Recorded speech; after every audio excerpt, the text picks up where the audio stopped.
Welcome to Washington Today on C-SPAN Radio for Wednesday, September 18, 2024. Federal Reserve Chair Jerome Powell announces the Fed has cut interest rates by 0.5%, larger than some analysts expected, and the first rate cut in 4 years. On Wall Street, the stocks initially went higher but closed down 100 points. U.S. House debates a bill to fund the federal government for 6 months to avoid a government shutdown. October 1st with the new fiscal year. The bill also requires people registering to vote show they are U.S. citizens. A bill that is expected to fail in the House due to overwhelming Democratic opposition and enough Republican no votes. Justice Department files a $100 million lawsuit against the two companies that owned and operated the cargo ship that ran into the Key Bridge in Baltimore, causing the bridge to collapse. The amount is to recover the federal taxpayer dollars spent on the cleanup of the disaster. A ceremony today on the west front of the Capitol building to mark the start of construction of the platform for the presidential inauguration that will take place in January. Senator Amy Klobuchar speaking about the importance of the peaceful transfer of power. And in the presidential race, Vice President Kamala Harris talks about immigration at the Congressional Hispanic Caucus Institute's leadership conference in Washington. Former President Donald Trump focuses on the auto industry at a town hall in Flint, Michigan. And the Teamsters union announces it will not endorse either candidate in this race. In foreign affairs, another attack on Hezbollah members in Lebanon. This time the walkie-talkies they are carrying explode. This after yesterday's widespread explosions of pagers. Secretary of State Antony Blinken on a trip to Egypt is asked about the effects on the ongoing talks to reach a ceasefire agreement between Israel and Hamas. CNBC reports that stocks closed lower Wednesday in a volatile session as Federal Reserve lowered interest rates in a half-point percentage move. The outsized rate cut was cheered initially by traders, though it did raise concerns the Fed was trying to get ahead of potential economic weakness. That was the paragraph from the CNBC article. Federal Reserve Chair Jerome Powell made the announcement at a news conference at Fed headquarters in Washington. As inflation has declined and the labor market has cooled, the upside risks to inflation have diminished and the downside risks to employment have increased. We now see the risks to achieving our employment and inflation goals as roughly in balance. And we are attentive to the risks to both sides of our dual mandate. In light of the progress on inflation and the balance of risks, at today's meeting, the committee decided to lower the target range for the federal funds rate by a half percentage point to 4.75% to 5%. This recalibration of our policy stance will help maintain the strength of the economy and the labor market and will continue to enable further progress on inflation as we begin the process of moving toward a more neutral stance. We are not on any preset course. We will continue to make our decisions meeting by meeting. Federal Reserve Chair Jerome Powell at today's news conference. Article from Reuters. Federal Reserve Governor Michelle Bowman on Wednesday became the first Fed governor to vote against an interest rate decision by the U.S. Central Bank since 2005, denying Fed Chair Jerome Powell a clear consensus at a pivotal moment. The Fed's other 11 voting members all cast their ballots in support of reducing the Fed's policy rate by half a percentage point. Bowman, the Fed said, preferred a quarter-point rate cut. That was from Reuters. Chair Powell was asked about this. Howard Schneider with Reuters. How close was this in terms of the decision? You do have the first dissent by a governor since 2005, I think. Was the weight clearly in favor of a 50, or was this a very close decision? I think we had a good discussion. If you go back, I talked about this at Jackson Hole, but I didn't address the question of the size of the cut, left it open, and I think we left it open going into blackout. And so there was a lot of discussion back and forth, good diversity of division, excellent discussion today. I think there was also broad support for the decision that the committee voted on. So I would add, though, look at the SEP. All 19 of the participants wrote down multiple cuts this year, all 19. That's a big change from June, right? 7 of them wrote down 3 or more, 17 of the 19 wrote down 3 or more cuts, and 10 of the 19 wrote down 4 or more cuts. So, there is a dissent, and there's a range of views, but there's actually a lot of common ground as well. Federal Reserve Chair Jerome Powell getting that question about the 50-point rate cut as opposed to the 25 basis points. That seemed to be the other option. Senator Tommy Tuberville, Republican of Alabama, posting on X, proud of Fed Governor Mickey Bowman for Bucking Jay Powell, the Fed's drastic rate cut is shamelessly political. Our nation's central bank has no business moving rates this close to an election and is clearly trying to tip the balance in favor of Kamala Harris. Fed Chair Powell was asked about this as well. How do you respond to the criticism that will likely come that a deeper rate cut now before the election has some political motivations? Yeah, so, this is my fourth presidential election at the Fed, and it's always the same. We're always going into this meeting in particular and asking what's the right thing to do for the people we serve. And we do that, and we make a decision as a group, and then we announce it. And that's always what it is. It's never about anything else. Nothing else is discussed. And I would also point out that the things that we do really affect economic conditions for the most part with a lag. So nonetheless, this is what we do. Our job is to support the economy on behalf of the American people. And if we get it right, this will benefit the American people significantly. So this really concentrates the mind. And it's something we all take very, very seriously. We don't put up any other filters. I think if you start doing that, I don't know where you stop. And so we just don't do that. Federal Reserve Chair Jerome Powell at his news conference at the Federal Reserve Building in Washington, D.C. Story from AP. The central bank is acting because after imposing 11 rate hikes dating back to March 2022, it feels confident that inflation is finally mild enough that it can begin to ease the cost of borrowing. At the same time, the Fed has grown more concerned about the health of the job market. Lower rates would help support the pace of hiring and keep unemployment down. Fed's policymakers also signaled that they expect to cut their key rate by an additional half point in their final two meetings this year in November and December, and they envision 4 more rate cuts in 2025 and 2 in 2026. That was from Associated Press. And on Wall Street today, the Dow down 103, NASDAQ down 54, S&P down 16. From NBC News, House Republicans on Wednesday are expecting to derail their own plan to avert a government shutdown at the end of the month, with the party divided over the length of a short-term funding bill and what, if anything, should be attached to it. Speaker Mike Johnson's plan calls for extending funding at current spending levels for 6 months through March 2025 and linking it with the SAVE Act. Donald Trump backed legislation requiring that people show proof of citizenship to register to vote. The funding package is on track to fail, given Republicans' razor-thin 220 to 211 majority, and the fact that a number of GOP lawmakers, a mix of fiscal conservatives and defense hawks, have vowed to tank it. Wednesday's vote comes a week after Johnson yanked the exact same funding package off the floor because it lacked enough GOP support, but he's decided to press forward again. That was from NBC News.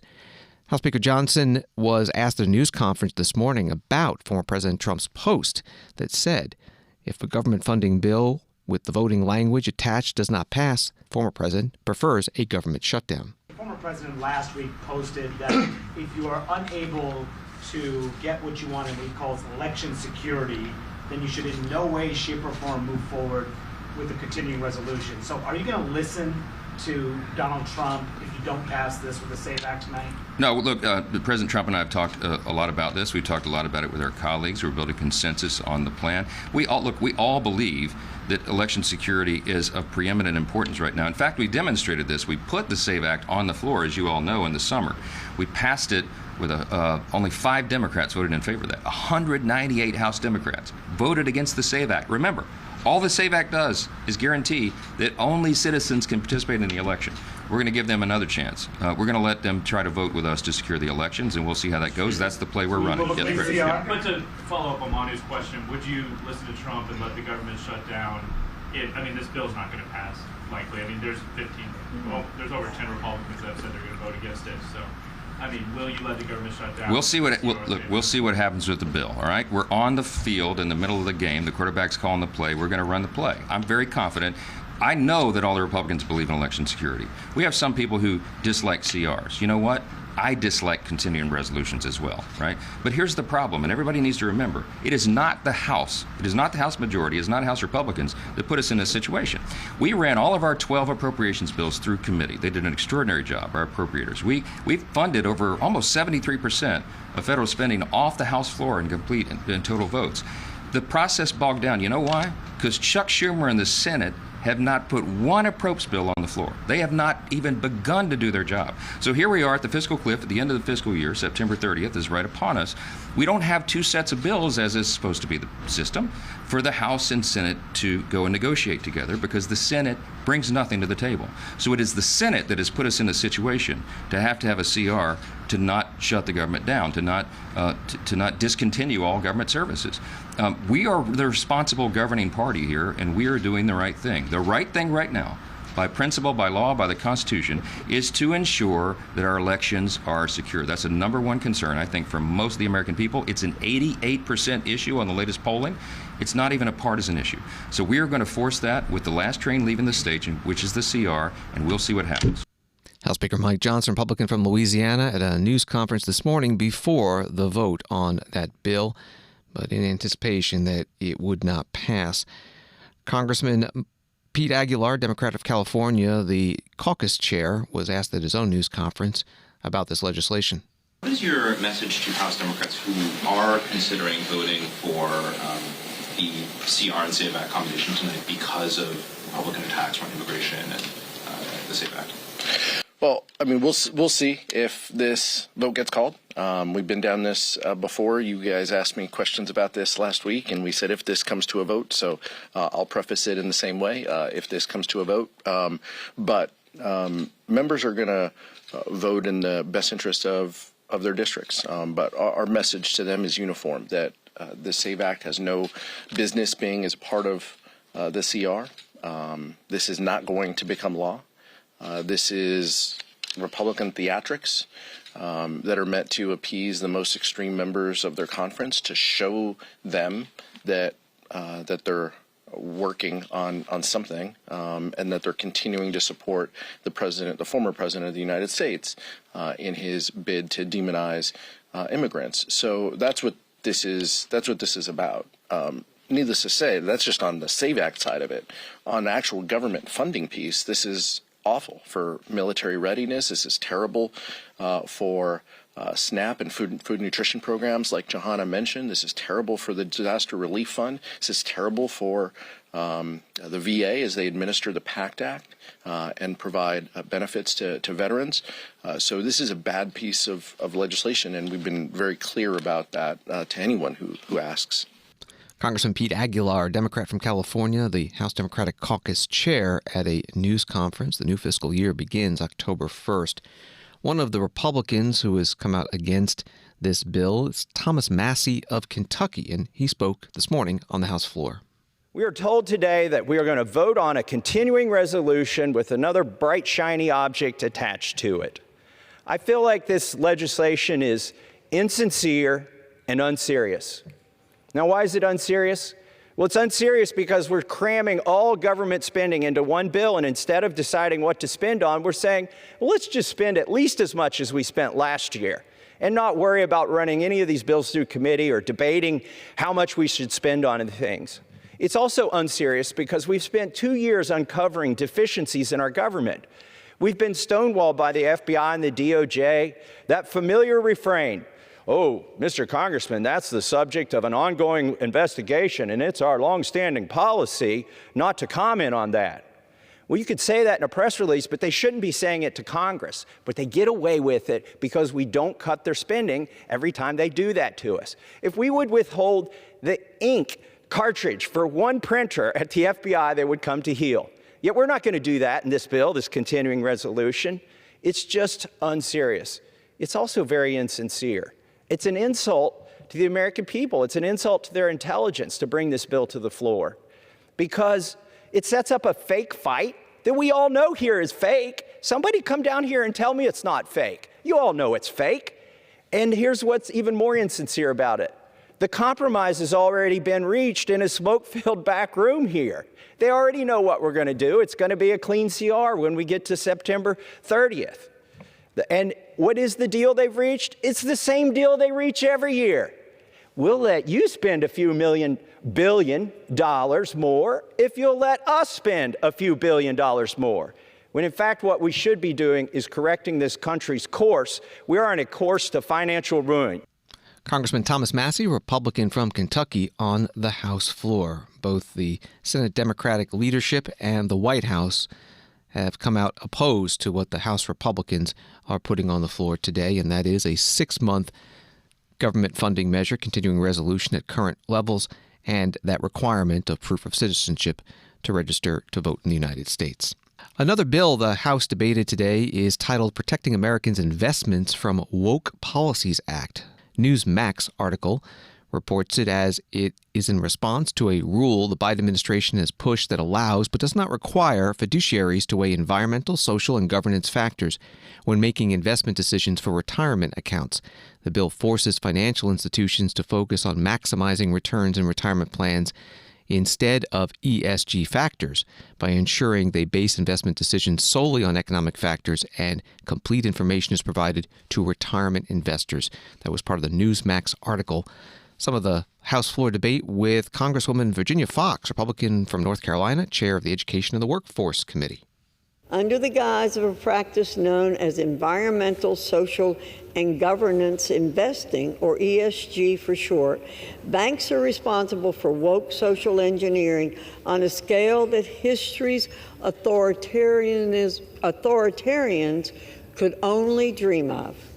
In essence, a big bank or asset manager will take your hard-earned pension or 401k and invest it in radical progressive causes. These ESG funds exclude businesses deemed insufficiently woke. What may disqualify a company from receiving woke capital is including but not limited to too many white straight men on the board, too much profit in the oil and gas industry, or too many politically incorrect takes by your CEO on X, formerly known as Twitter. That the S&P 500's ESG index delisted a green company like Tesla only proves the point that ESG is nothing but a woke power grab. Concerns about the environment are secondary to enforcing bland, progressive conformity. What's more, ESG factors guide about 1/4 of all assets under management, or $30 trillion. Yet these funds underperform when compared to their conventional peers. Congresswoman Virginia Foxx, Republican from North Carolina, chair of the Education and the Workforce Committee on the House floor. The ranking Democrat on the committee is Bobby Scott of Virginia. He opposed the bill. Many of us believe that workers should be able to invest in a way that reflects their values, whether combating climate change or promoting health and labor standards without sacrificing investment returns. And to be clear, this kind of investing is not at odds with making a profit. In fact, it makes good financial sense to carefully consider investments that account for a company's exposure to such liability as high liability risks, fossil fuel dependent business practices, or vulnerability to sea level rise, like whether or not an asset is going to be underwater in 15 years. It'd be nice to know that, but you shouldn't be prohibited from even considering it. These are among the factors that could cause the stock to suffer in over the long-term horizon. And consider that workers often contribute to their retirement accounts for decades before drawing down their savings. And it makes perfectly good sense for those managing the workers' accounts to consider long-term impacts when making investment decisions. ESG investment is sound, profit-centered risk mitigation strategy, and the financial services industry recognizes it. For example, State Street Global Advisors, one of the largest asset managers, noted as a fiduciary, they have, and I quote, a duty to act prudently and in the best interest of their clients, which increasingly includes consideration of environmental, social, and governance factors relevant to the performance of the companies in which our clients invest, unquote. Congressman Bobby Scott, Democrat from Virginia, on the House floor. Again, the title of this bill, named by the Republican sponsor, protecting Americans' investments from woke policies. There are two more bills scheduled in the House this week with the word woke in the title: End Woke Higher Education Act and Prioritizing Economic Growth Over Woke Policies Act. Story from Fox News. The Justice Department filed a $100 million lawsuit on Tuesday against the owner and operator of the Dali vessel that crashed into Baltimore's Francis Scott Key Bridge, which subsequently collapsed. The civil claim filed in the U.S. District Court for the District of Maryland targets Singaporean corporations Grace Ocean Private Limited and Synergy Marine Private Limited, which owned and operated the Dali container ship. The ship's owner and manager, who now asked the court to limit their liability to less than $44 million, sent an ill-prepared crew on an abjectly unseaworthy vessel to navigate the United States waterways, reads the lawsuit. And that was from Fox News. The Principal Deputy Associate Attorney General Benjamin Miser announced the lawsuit in a teleconference. As we outline in our claim, this catastrophe was entirely avoidable.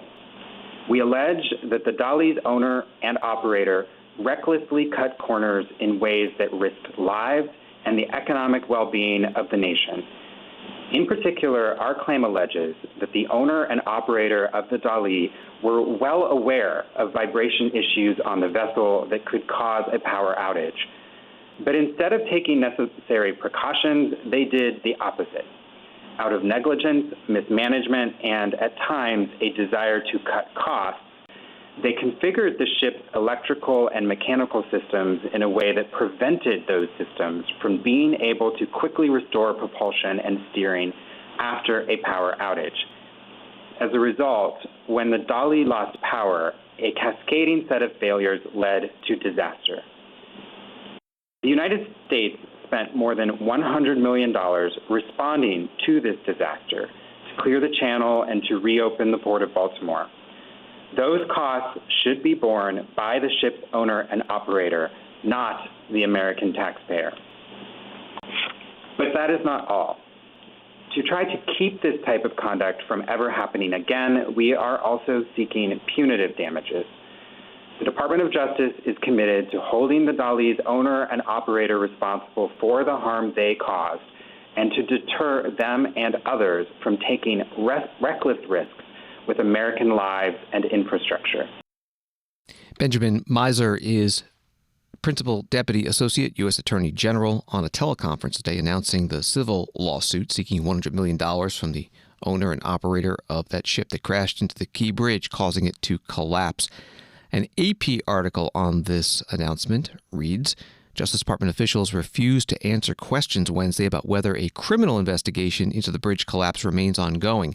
FBI agents boarded the vessel in April amid a criminal investigation into the circumstances leading up to the catastrophe. The case comes a day after the victims' families declared their intent to file a claim seeking to hold the ship's owner and manager fully liable for the disaster.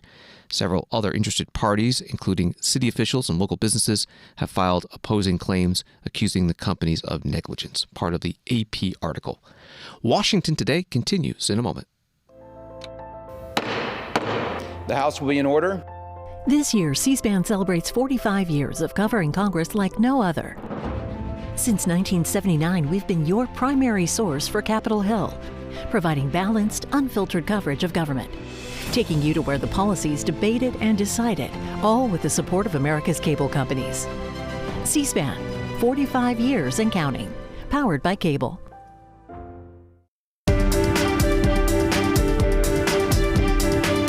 Welcome back to Washington Today, available as a podcast on the free C-SPAN Now mobile app and wherever you listen to your podcasts. There are 47 days until the presidential election, November 5th, and 124 days until the winner will be inaugurated on the west front of the U.S. Capitol building. It's January 20th, 2025. Today there was a first nail ceremony for the building of the inaugural platform. Senator Amy Klobuchar, Democrat of Minnesota, chairs the Joint Congressional Committee on Inaugural Ceremonies. We are here to mark the beginning of the construction of the platform where the President-elect and Vice President-elect will take the oath of office on January 20th of next year, which actually coincides with Martin Luther King Day, which happens historically only every few decades. This platform will serve as a stage for a momentous occasion where we will celebrate our democracy and the sacred values that tie us together as a nation. It is here that we will pause to reaffirm that ours is and always will be a government of, by, and for the people. We will stand here united in support of the resilient democracy for generations to come. In 4 months, this platform will hold nearly 1,600 people, former presidents, senators, representatives, cabinet officials, and Supreme Court justices, as well as our next president and vice president, with millions of people across the country and around the globe watching this most iconic symbol of democracy in the world. The tradition of the inaugural ceremonies here at the Capitol dates back to when Thomas Jefferson took office in the old Senate chamber in 1801. It was almost 8 years after President George Washington first laid that cornerstone that Tom just discussed on this very day, September 18th in 1793. So those of you that ask, why are you doing this? Your answer is 1793.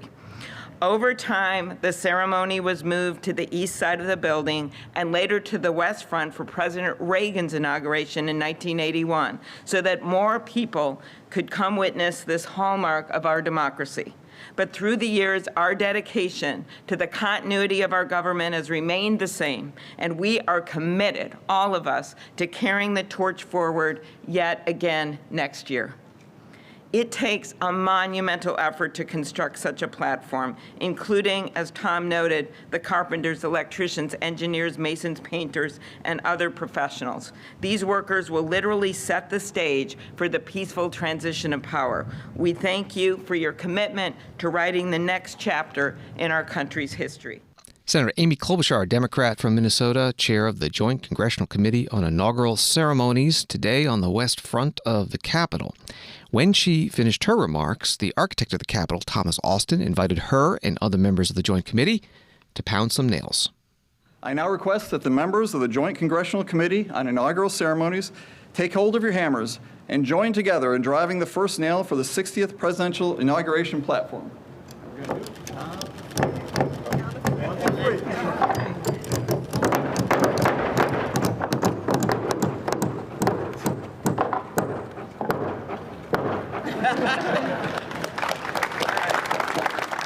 The other Joint Committee members are the Senate Majority Leader Chuck Schumer, Democrat of New York, Senator Deb Fischer, Republican of Nebraska, the House Speaker Mike Johnson, Republican of Louisiana, House Majority Leader Steve Scalise, Republican of Louisiana, and the House Minority Leader Hakeem Jeffries, Democrat from New York, architect of the Capitol, Thomas Austin, also pounding a nail with a hammer.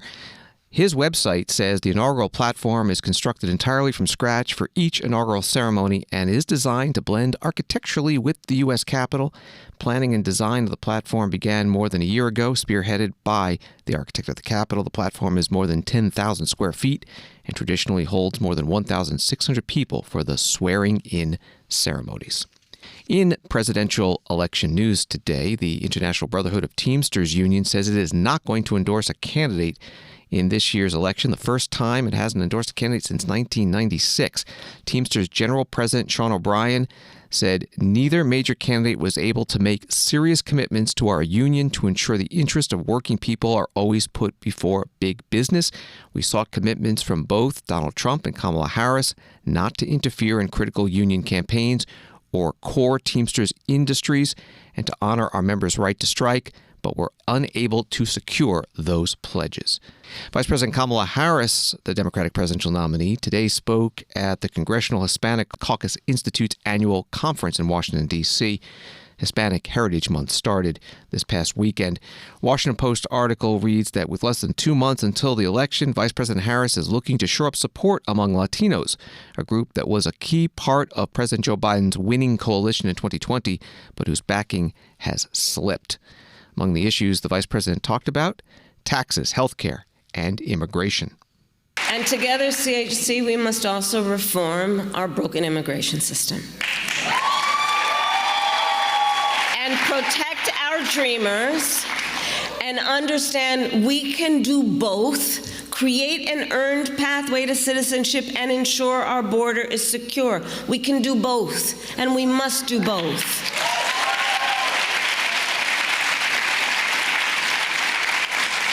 And while we fight to move our nation forward to a brighter future, Donald Trump and his extremist allies will keep trying to pull us backward. We all remember what they did to tear families apart. And now they have pledged to carry out the largest deportation, a mass deportation, in American history. Imagine what that would look like and what that would be. How's that going to happen? Massive raids?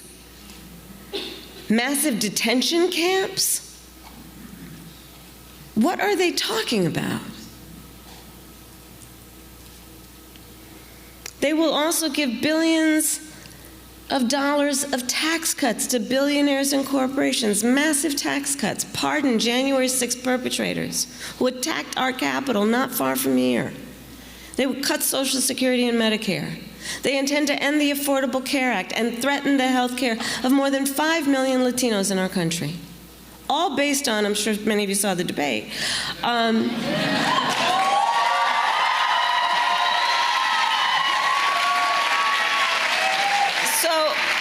point about the Affordable Care Act, all based on concepts of a plan.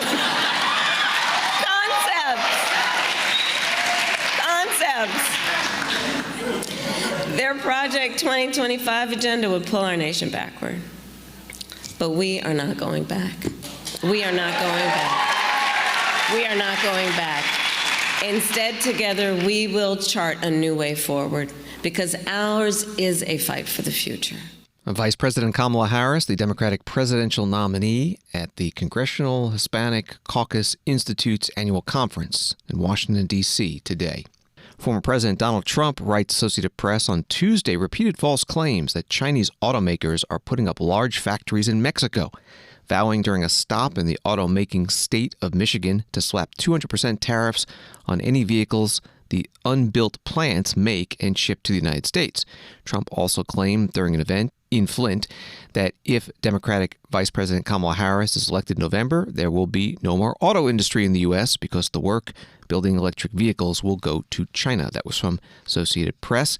This was the Republican presidential nominee's first campaign event since the second suspected assassination attempt against him last weekend. They weren't building anything in Mexico having to do with cars with me, because I said, if you build it, we're going to put 200%. You're not going to sell one car into this country. But right now, they're building some of the largest auto plants anywhere in the world ever built. I have a friend that does that for a living, very good at it. He's the best, I think.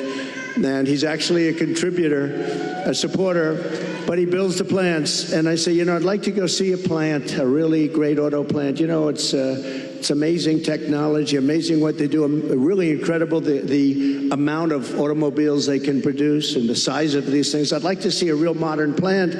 And he's the one that does them. And I said, so where would we go? I was hoping he'd say Detroit or someplace up here.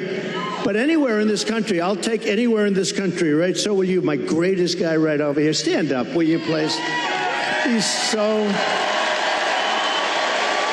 such a great guy. Oh, hi, everybody. We're going to bring him back. We're going to bring him back. We're not just going to keep, you're losing your jobs, the whole thing, but just so they're building. So I said, where would I go? And let's go take a look at a beauty. He said, well, we'll have to go to Mexico. I said, wait a minute, I'm not interested. No, I want to know here. He said, here we don't build top of the line. We build smaller plants. We build, there's just not that kind of a thing. And I said, isn't it sad? He feels that too. He's a United States guy.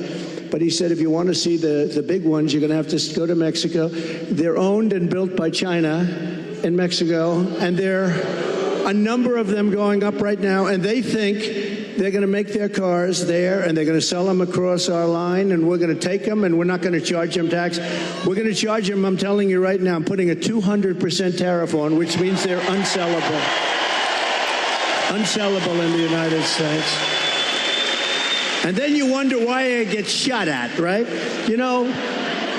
Only consequential presidents get shot at. when I say something like that, you have countries saying this guy, but what can you do? You have to do what you have to do, right? We have to be brave. Otherwise, we're not going to have a country left. So what's happening is they're building these massive auto plants, and they think they're going to make tens of thousands of automobiles and sell them in here. No tax, no nothing. It's not going to happen.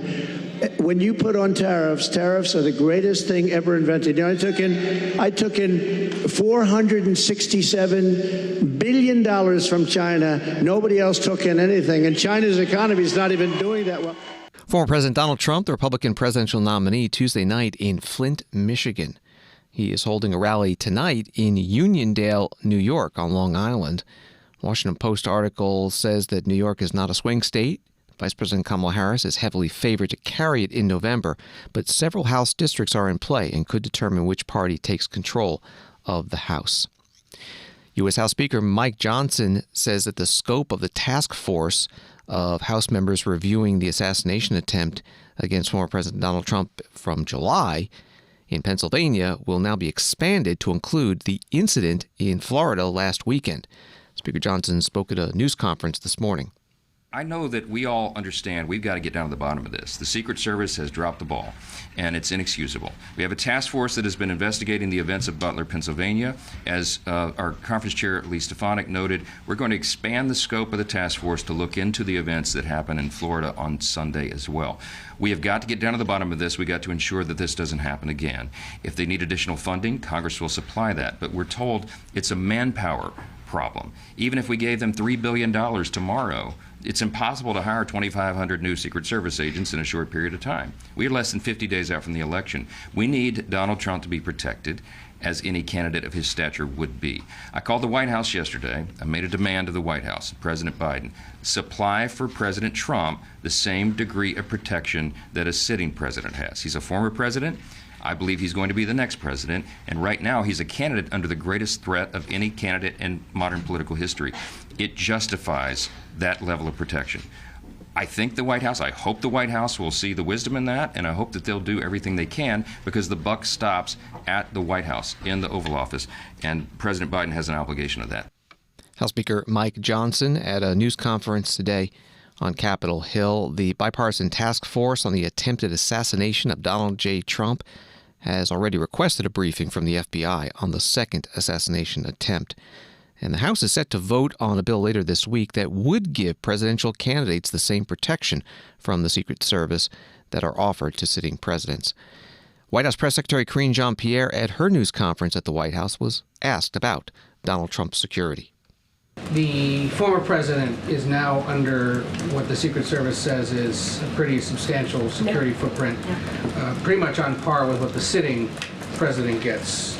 Is President Biden satisfied that he's now getting, that President Trump is now getting the protection he needs? So look, I'm just going to kind of reiterate what you heard from the director just yesterday in the aftermath, what you heard from the director, but also in the aftermath after July 13th, the president was very clear.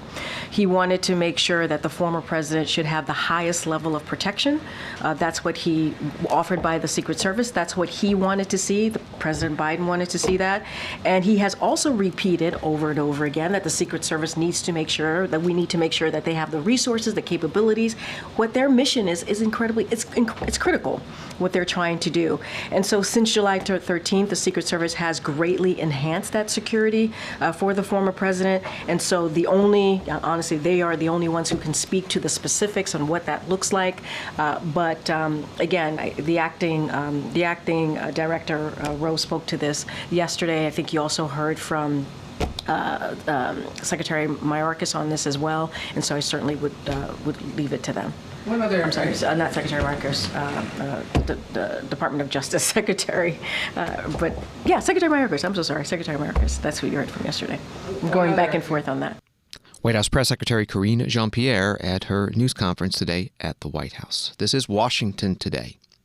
Story from Reuters. Handheld radios used by Lebanese armed group Hezbollah detonated on Wednesday across Lebanon's south, further stoking tensions with Israel a day after similar explosions by the group's pagers Lebanon's health ministry said 14 people had been killed and 450 injured on Wednesday, while the death toll from Tuesday's explosion rose to 12, including 2 children, with nearly 3,000 injured. That was the article from Reuters. The White House National Security Communications Advisor John Kirby joined today's White House briefing. What's the White House response to the exploding walkie-talkies in Lebanon today? I know Karine addressed the pagers yesterday, but what's the latest U.S. assessment, and does the U.S. consider this a justifiable escalation? What I can tell you is we were not involved in yesterday's incidents or today's in any way, and I don't have anything more to share. Has the Israelis let you know about these operations? I don't have anything more to share today. Confirm that it's the U.S. assessment that the Israelis were behind all this. Nothing more to share. The Israeli defense minister said today that this is a new era of the war. What's the White House's response to that? And how concerned are you that this will cause this escalation? All I'll say is that we want to see the war end. And everything we've been doing since the beginning has been designed to prevent the conflict from escalating. We still believe, for instance, that there is a diplomatic path forward, that particularly up near Lebanon. And we still believe that while it is increasingly difficult, and we are certainly no closer to finality, that we're going to that we believe a ceasefire deal and a negotiation to get the hostages out is still the best outcome, and we're going to keep pursuing that. But how do these events move forward any diplomatic solution here? It's difficult for me to stand up here, Gabe, and tell you exactly how incidents over the last couple of days are going to affect outcomes in the next few days.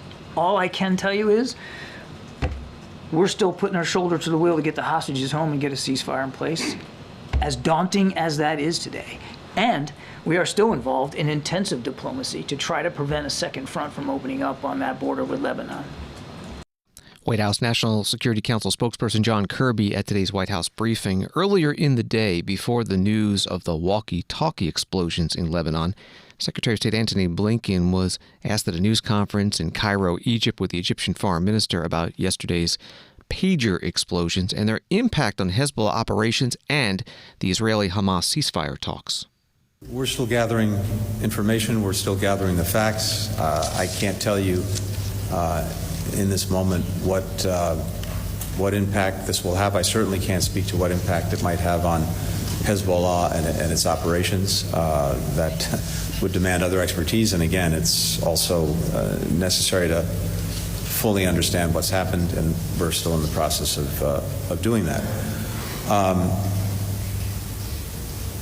One of the hallmarks, if that's the right word, of this effort, this extensive effort by the United States, Egypt, and Qatar to get to a ceasefire, to be the mediators, and to get it across the finish line, one of the hallmarks has been that it's a complicated process, and even the communications involved are complicated for obvious reasons, so things take time.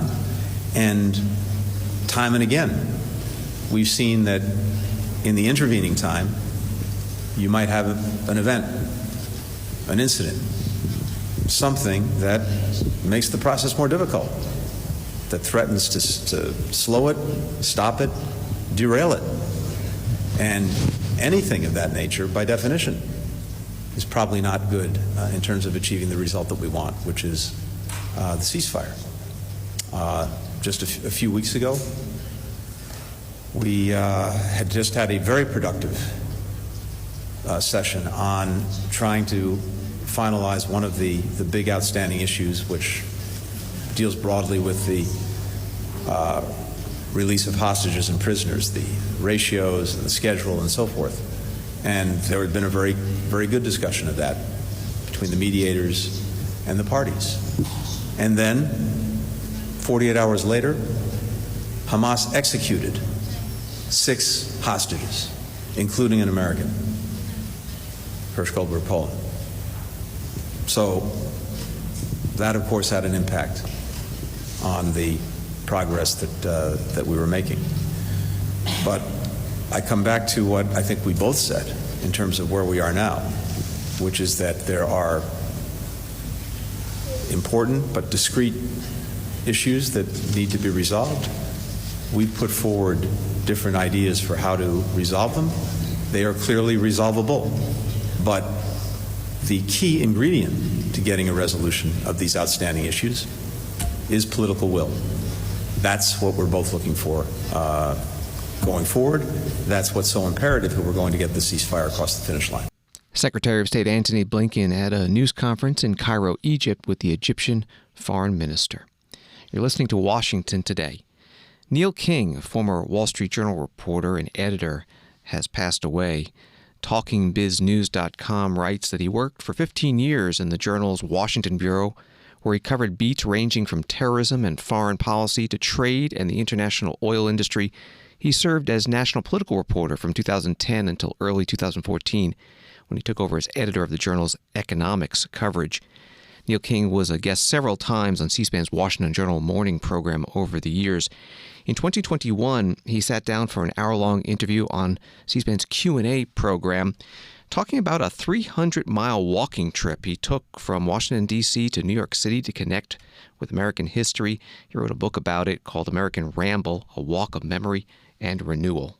I think the chief things are, I like to say, the primacy of place and the value of place in American life, and the concept of common ground, the importance of talking to people on the same patch of ground, no matter how different we might be. I had a lot of conversations with people whose politics I might necessarily agree with or appreciate, but who I really enjoyed spending time with. And also just the sort of slowing down. I said to people that it's an easy calculation. Walking is 20 times slower than driving, 3 miles an hour versus 60 miles an hour. It's at least 20 times as rich and valuable in what you encounter. So there was that. There was also the openness that I felt, just sort of spiritual openness over time that the walking gave me, so that when I saw, the image of Manhattan there, it left an impact on me that was kind of surreal and almost religious, that would probably not have happened if I hadn't walked for 25 days to get to that place. Neil King, former Wall Street Journal reporter and editor, in 2021 on C-SPAN's Q&A program, talking about his 300-mile-plus walking trip from Washington to New York City. And he wrote a book about it titled American Ramble, A Walk of Memory and Renewal. Neil King has passed away. You can find that full hour-long Q&A program and also a book TV program about his book at our video library at cspan.org. Thanks for listening to Washington Today. Subscribe to C-SPAN's free evening newsletter Word for Word, and you'll get the stories making headlines in Washington emailed to you every day. Sign up at cspan.org/connect. Have a good night.